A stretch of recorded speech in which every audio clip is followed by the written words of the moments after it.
한 번 하잖아. T-Roc은 네, 출발하기 전에 다시 하자.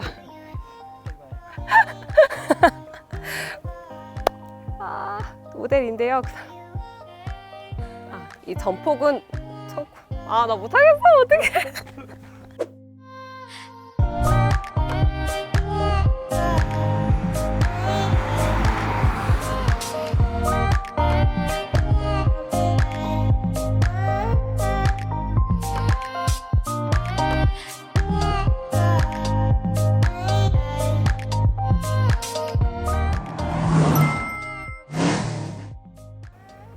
안녕하세요, 정샘입니다. 오늘은 조금 뜬금없지만 춘천입니다.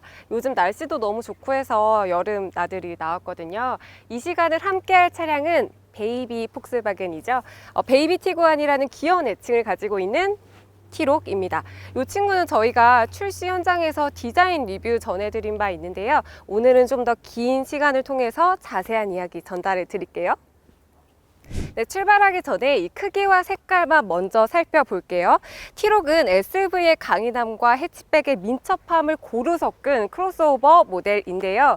티구안과 같은 MQB 플랫폼을 바탕으로 제작이 돼서 전고는 낮고요, 전폭은 넓고 오버행은 짧게 끊어서 역동적인 비율을 구현하고 있습니다. 색깔은 총 5가지예요. 화이트, 레드, 블루, 그레이, 실버 이렇게인데 저희의 차량은 레드 색상입니다. 이 색상이 T-Roc의 정체성, 좀 발랄함을 잘 표현해주고 있는데요. 가까이서 보면은 그 다홍색이 섞인 촌스러운 레드가 아니라 찐 핑크를 바탕으로 한 레드여서 좀 발랄하고 시원한 그런 청량감도 나타내고 있는 것 같습니다. 그리고 프레스티지와 프리미엄 트림에서는 블랙도 선택할 수 있어서 총 6가지의 옵션이 제공이 됩니다. 네, T-Roc은 스타일, 프리미엄, 프레스티지 이렇게 3가지 트림으로 운영이 되는데요. 개소세 3.5% 반영을 기준으로 3,500만 원부터 4천만 원대 초반까지 책정이 됩니다. 나름대로 폭스바겐에서는 독일보다 1,000만 원 이상 가격을 저렴하게 책정하는 등 노력을 하고 있기는 한데요.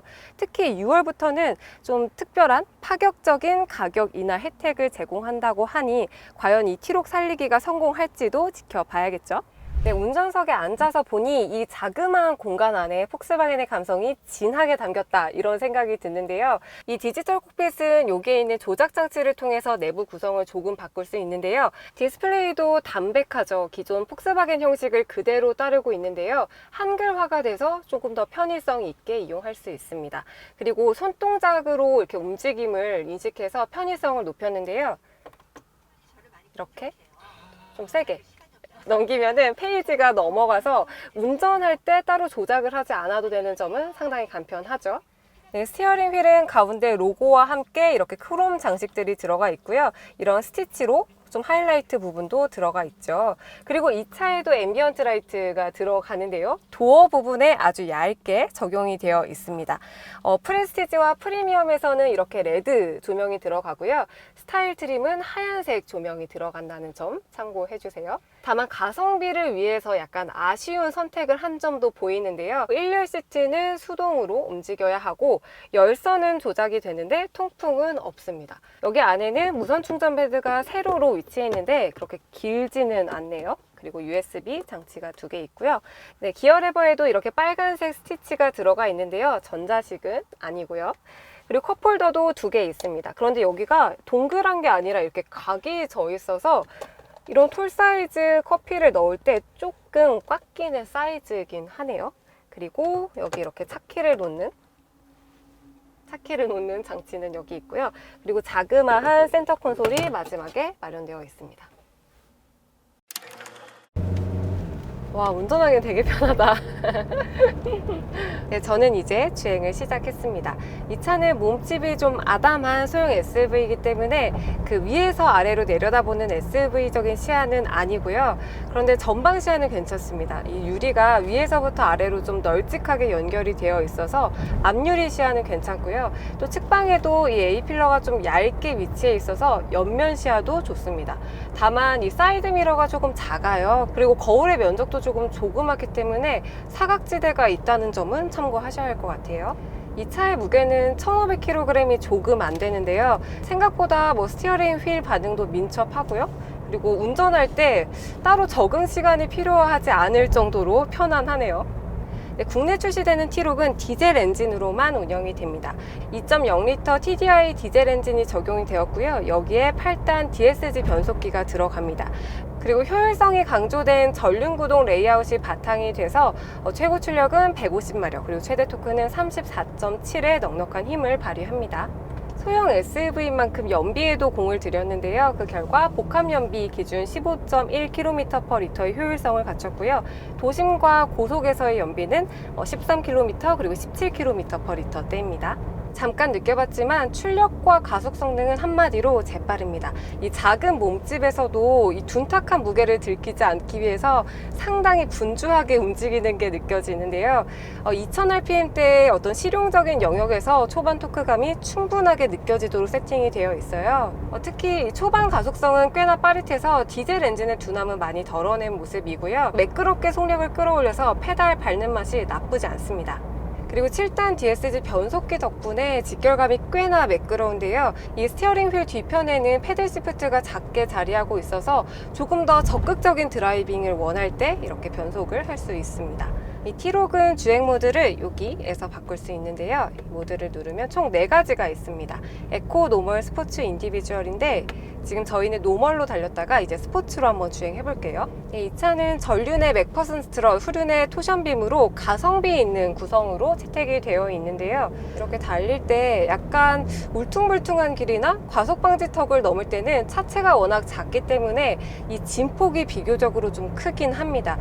다만 원래 자세로 복귀하는 과정에서의 그 탄력성은 동급의 SUV와 비교했을 때는 좀 고급감 있게 이루어지는 편인 것 같습니다.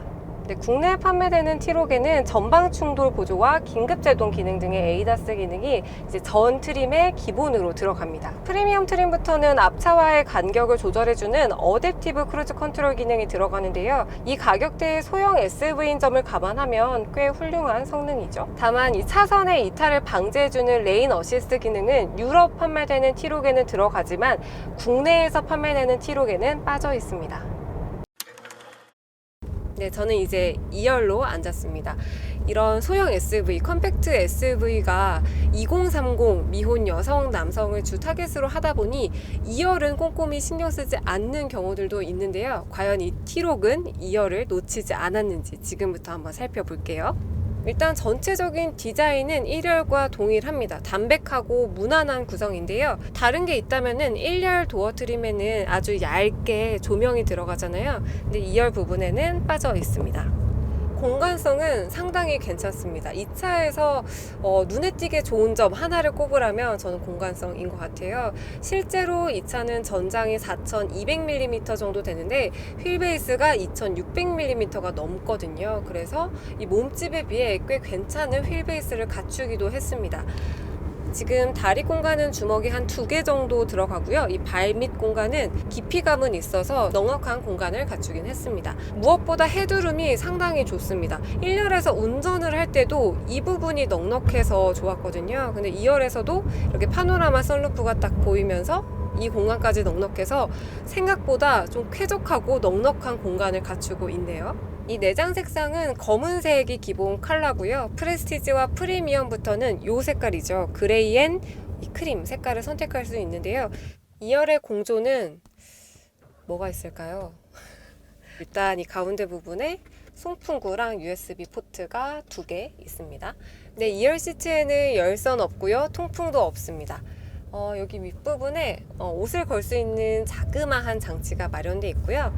이 차의 승차감은 조금 투박한 편입니다. 사실 1열에서 운전을 할 때는 발랄하고 경쾌한 거동이 마음에 들어서 이런 묵직하거나 좀 단단한 거친 이런 거는 그렇게 많이 신경 쓰이진 않았거든요. 근데 제가 그냥 2열에 가만히 앉아 있다 보니까 이런 단단한 느낌이 조금 거슬리긴 합니다.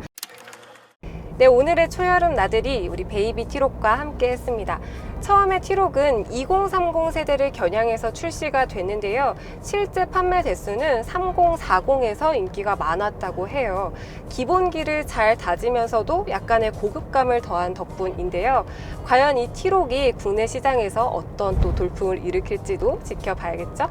오늘 저와 함께 초여름 나들이 함께 해주셔서 감사하고요. 다음에 또 멋진 차와 함께 인사드릴게요. 감사합니다.